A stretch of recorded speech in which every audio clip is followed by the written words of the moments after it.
Hello ladies and gentlemen, it is the infamous Spider Tom, aka Thomas Tom or Tommy, coming at you with another video.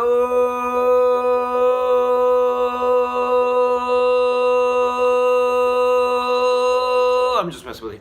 Be sure to like, comment, subscribe, and hit that little notification bell whenever you would like to whenever you'd like to know about more videos like this one or any of your favorite series on this channel. And with that, I'm just gonna get right into this. We're on chapter 4 of Freerunner Volume 1. Okay, who's excited? I'm excited. I haven't read this book in forever, and we're starting to get into the parts that I have spotty memories on. So, before anyone asks, it's fucking cold, okay? School got canceled for today and for tomorrow, and this basement isn't exactly warm on a normal basis, and it's even fucking colder today. So yes, I've got a blanket, and yes, I've got my beanie on. Fuck you. Anyway, let's see. Where's chapter 4? That's chapter 15. Chapter 8, chapter 7, chapter 5. We're almost there. The chapters, from what I remember, they tend to get a little shorter later on. So we might end up reading like more than one chapter in a video. But I'm not going to waste any time. Let's read this chapter, huh?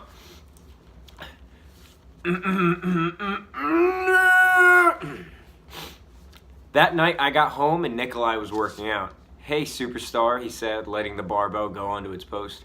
"How much you lifting?" I asked. It's our usual opening to conversations. 250. "How'd the fight go?" he replied. Hold on, 250. These kids are like 14. 250. So that's 2 plates on each side, 180. Plus the 45-pound bar. I can't do math. It's somewhere in there. It's gonna be like at least 2 plates on each side plus the weight of the bar and then something else on there. "Okay, we also have a new member," I said back. Cool. What? Who?" he said back, realizing what I had said. "Melody," I replied. It was a tough choice. "You didn't get her sister with us too, did you?" he said hopingly. "No, Harmony is not in," I said back. Harmony and Melody are twins who are usually inseparable, which is ironic because we haven't seen Harmony this entire time. "Well, let's eat," Nikolai said, breaking the ice. He leaped into the kitchen and came out with my favorite dish, sauce, pepper, and onions, and linguine. "You didn't have to," I said, before being cut off, I guess, because I had the dash. "My treat," he said, cutting me off. I shrugged and took the plate. Nikolai turned around for a minute or two, only to see when he turned to me that I ate it already. "Man, you gotta chuck that up during workout," he said jokingly. "Ah, whatever," I said back. We both went to the workout section in the living room and got to work. Nikolai added 2 50-pounders onto his 250-pound previous. I hooked my feet to the rings of our roof and began walking across upside down. I don't even know what I was going for. Like, apparently Nikolai is buff as shit as a 14-year-old, but like, what the fuck was he on? Rings on the ceiling. I don't even know. "Hey man, can you grab me 2 more 100-pounders? Nikolai called from the bench as I finished the rings. So I brought him over, and then he looked scared. "What is it?" I asked alarmingly. "Noting." I forgot the H. Noting. "I thought I saw something," he replied once the look disappeared. "Ever since he was 5, he's been having nightmares about his family." "Now do you want to tell the story?" I asked. Sure, he stuttered. "It all started when I was 3. My parents left me with my Uncle James before they disappeared. I waited 12 years. 12 years! My uncle had a heart attack the day they left. For years I strived for survival. I entered wrestling matches, I gambled, and I even smuggled illegals back to Mexico, just so I could have the cash to survive. Then I found out while I was 15 that my parents lived down the street from me. That was 2 weeks before we made Project FR. Whoa. What? How long ago was he 15? How much older is this kid? I didn't even realize that there was an age difference between them. So Maxwell's 14, Nikolai is at least 15, probably 16 or 17 now. They live in like New York, and he smuggled kids to Mexico. I'm so confused. What was I writing? One day, I finally met up with them. By now, I was about to turn 16. Okay, there we go. But they died. The Smiths took me in and raised me. He explained the story, sorrow taking over his body. His eyes became bloodshot. Good night, a voice said behind me. She's still alive? I turned around and our forearms collided. I grabbed her wrist, lifted her arm up, and kicked her abdomen 3 times. Then I flipped her onto Nikolai's bench press. Nikolai dropped the 550-pound barbell onto her chest. Hold on, wait a second. Let's validate here. 200 pounds. That's 3. Yeah, okay. Yeah, that makes sense. The 550-pound barbell on her chest. Nikolai then ran upstairs. I didn't know why he did, but he did. No time to ask questions because the woman was already up and running at me. A figure in a ballistic Air Force helmet and chest vest, with black pants and biker boots slid down the staircase railing and tackled the woman. The 2 people smashed down the door and into the dark abyss. I reached over and grabbed my mask. After putting it on, I noticed the 2 figures fighting on top of a car. Perfect. I climbed up the stairs and out onto the roof. Nikolai, I yelled from the roof. He turned to see me motioning him out of the way. Slowly, I counted down. 3, 2, 1. Bombs away, I yelled, jumping off the roof and landing on the girl, smashing her into the car. It was supposed to be prolonged because I wrote AWAAAY. Dang, man. Fall much? I heard Nikolai ask. When do you make the suit? I asked while getting off the car. I threw together my grandpa's old Air Force Alpha suit, Nikolai replied. A girl in black cargo pants, white sleeveless tank top, and trooper shades ran down the street. Did I miss all the fun? She asked. Melody, go home, Nikolai replied. I don't have a home, she replied, now moving her hand away from her side. Your left side. What happened? I asked, noticing the raw skin and blood. My parents shot at me. They were fake parents, she replied. This is like some Wattpad story quality shit. Oh, Jesus. So much is happening right now.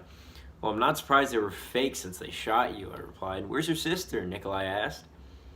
We set a plan to meet here if we were split up, she said instantaneously. I must have just wanted to use that word because I figured out how to spell it, because I spelled it right. Why here? I asked, ushering her and Nikolai inside. It was the only place we thought was safe, she replied after thinking for a few minutes.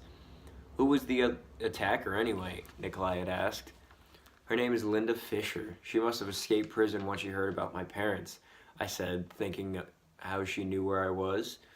What if, like, somebody's making clones of your parents' enemies? Nikolai offered. No? Okay, he said during the dead silence. Did you come up with a name? I asked Melody. Combat Queen, she said after thinking. All of a sudden, Harmony burst through the door yelling, Get down! She managed as a grenade came through the door over her head. Nikolai lunged over to Harmony and tackled her out of the house. I ran over and put myself over Melody and heard a bang. When I came to, I was binded to a table. I looked around and saw Nikolai and Melody bound on more tables. Harmony was hanging by her hands. My ears were still adjusting, almost like the grenade just exploded. Morning, you sleeping demon, Nikolai was yelling at me. Good job, you traitor, Melody was yelling at me. Oh God, here comes the hero. Not! Harmony was also yelling at me. A voice began speaking over the microphone. You should have stayed away. You should have came and played. We hate you, free runner. Go away, the voice yelled as the table turned. A whole crowd, looking about 15,000 people, were chanting this. The table turned back around to my friends. Now they're pounding on a window with a fire burning them from their feet up. I wanted to yell, I wanted to help them, but my voice was gone and I couldn't move. I felt as if I really was in the fire because I was burning up. A man with a 9mm walked up and shot Harmony, then Melody, and finally Nikolai. Rage rushed through my body and my voice came back. Calm down, kid, I yelled. But it wasn't my voice or what I intended to say. The world began spinning and I was in a room with the man who shot my friends. I got up and punched the man in the face. He readjusted his head and had some wires revealing. I staggered backwards. Now you, he attempted to say something, but a blade went through his head. Come on, man. You've been sleeping for years, Nikolai was yelling as the walls began crashing down. He was huge, then skinny, then gone. I woke up 5 hours later.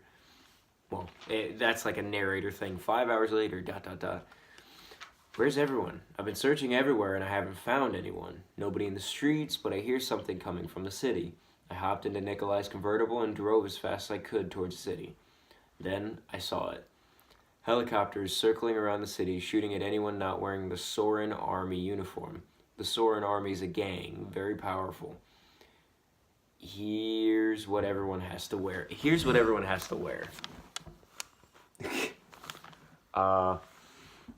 The belt, the ring, the left breast, the pockets, and the knees, and the heels of the shoes all have SR on them.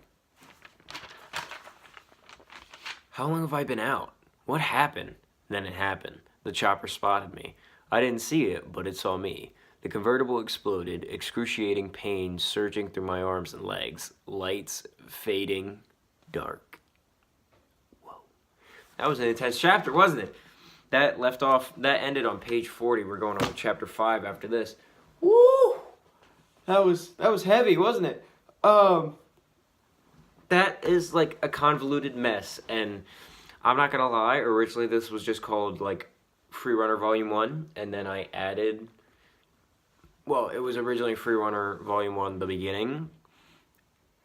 Then I added of the nightmares, because I realized as I was writing it that I started losing like direction, so I rationalized direction being everywhere by